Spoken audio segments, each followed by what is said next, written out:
C'est le LOSC qui s'impose dans ce trophée des champions avec un but magnifique de Tcheka. Petite déception pour le PSG, même s'il manquait énormément de monde. La satisfaction, c'est quand même Achraf Hakimi et la rentrée de Wijnaldum. On commence direct avec les tops du Paris Saint-Germain. Achraf Hakimi qui a évolué dans un contexte très compliqué avec les sifflets de tout un stade. Il a constamment proposé, il a été disponible sur le côté droit du Paris Saint-Germain. Toutes les grosses occasions sont venues de Achraf Hakimi. Il a touché 118 ballons. Donc voilà, pour une première avec le PSG dans un match officiel, c'est quand même très prometteur pour la suite. Surtout quand les joueurs du Paris Saint-Germain vont revenir.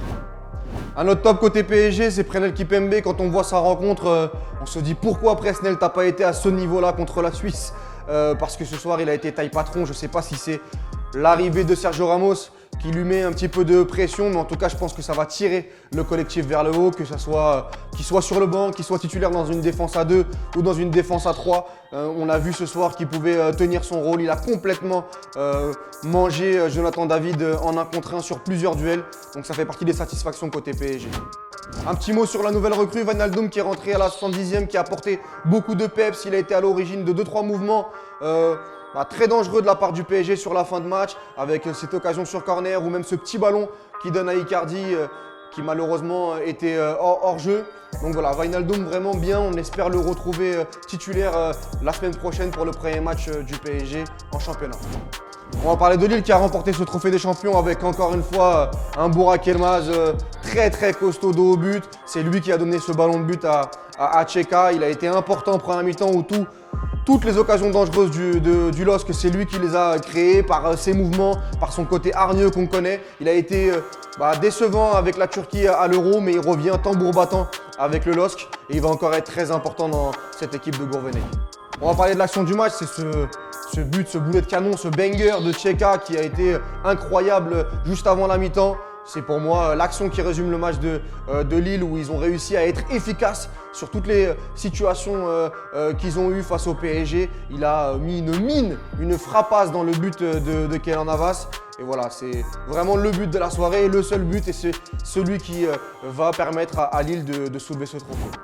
On passe au flop et quand on passe au flop, comment ne pas parler de Mauro Icardi qui ce soir a encore une fois été transparent. On rentre dans la 3e année de Mauro Icardi. Ce soir, on attendait de sa part beaucoup plus de choses. Il a touché 8 ballons en première mi-temps, 6 ballons en deuxième.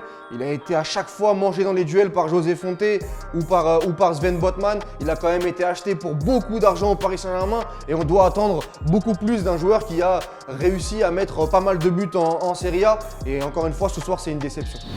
Un autre flop côté PSG, c'est Draxler. Offensivement, il a eu du mal à mettre son empreinte sur le match. Il a été prolongé par le Paris Saint-Germain. Comme Mauro Icardi, on doit attendre beaucoup plus d'un joueur de ce standing. Alors je veux bien qu'il est remplaçant quand Mbappé et Neymar sont là. Mais là, ces deux joueurs-là n'étaient pas là. On avait beaucoup d'attentes sur sa prestation ce soir. À part une frappe enlevée en première mi-temps, on l'a trop peu vu. Un flop côté lillois, même s'il y a eu cette victoire, c'est Jonathan David que j'ai trouvé vraiment emprunté physiquement, c'est normal. On arrive au bout de cette prépa physique, on le sait, les joueurs doivent emmagasiner pas mal de minutes pour être à leur poids de forme et je l'ai trouvé très lourd. Un ballon sur 2, voire 2 ballons sur 3 ont été perdus de la part de David. Il a, comme Icardi, touché très peu de ballons et ce soir, côté lillois, ça a été l'un des seuls qui m'a déçu. Voilà, c'était les top et flop pour cette victoire de Lille dans ce trophée des champions face au PSG. Comme d'habitude, si tu es d'accord, tu commentes. Si tu n'es pas d'accord, tu commentes, mais toujours avec un raisonnement. Et puis on se retrouve la semaine prochaine pour un gros week-end avec cette reprise de la Ligue 1 sur Foot Mercato.